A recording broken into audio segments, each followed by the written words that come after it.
ఉన్నాయి. విద్యుత్ కోతలపై మాట్లాడితే కొనేందుకే ఎక్కడా దొరకటం లేదంటోంది మన రాష్ట్ర సర్కార్. ఛార్జీల పెంపు నిలదీస్తే బోలెడు ఖర్చు పెట్టి కొంటున్నాం, ఆ భారం పూడ్చడానికేనంటోంది.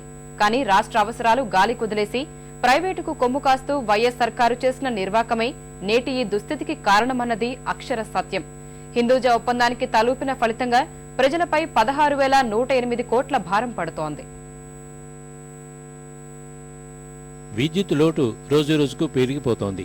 ఇలాంటి పరిస్థితుల్లో 1040 మెగావాట్ల సామర్థ్యంతో విశాఖలో ప్రాజెక్టు చేపట్టిన హిందూజా 25% రాష్ట్రానికి ఇస్తానని 75% బయట అమ్ముకుంటానంటూ 2007లో చేసిన ప్రతిపాదనకు వైఎస్ ప్రభుత్వం తలూపడం వల్ల రాష్ట్రానికి తీరని నష్టం వాటిల్లింది.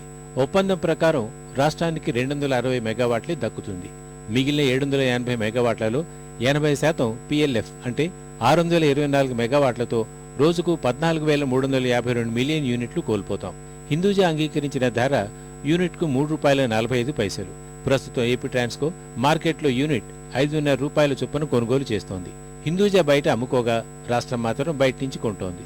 దీనివల్ల యూనిట్కు ₹2.5 నష్టపోవాల్సి వస్తోంది.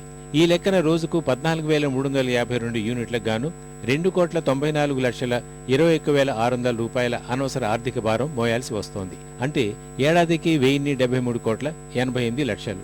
హిందూజా రాష్ట్రానికి 15 ఏళ్ల పాటు విద్యుత్ సరఫరా చేయాలి. అంటే 16,108 కోట్లు రాష్ట్రంపై భారం పడనుంది. ధర పెరిగితే నష్టం మరింత పెరుగుతుంది. ఇదంతా వైఎస్ సర్కార్ చలవే అన్నది తేటతెల్లం. ప్రస్తుతం అన్ని రాష్ట్రాలు విద్యుత్ లోటులో ఉన్నాయి. రాబోయే రోజుల్లో పరిస్థితి ముదురుతుందని స్వయంగా మన ప్రభుత్వమే అంగీకరిస్తోంది. ఇందులో దక్షిణాది రాష్ట్రాలకే సమస్య ఎక్కువ. ఉత్తరాది రాష్ట్రాల నుంచి కొనుగోలు చేద్దామన్నా అక్కడి నుంచి దక్షిణాదికి ట్రాన్స్మిషన్ కారిడార్ 1000 మెగావాట్లకే ఉంది.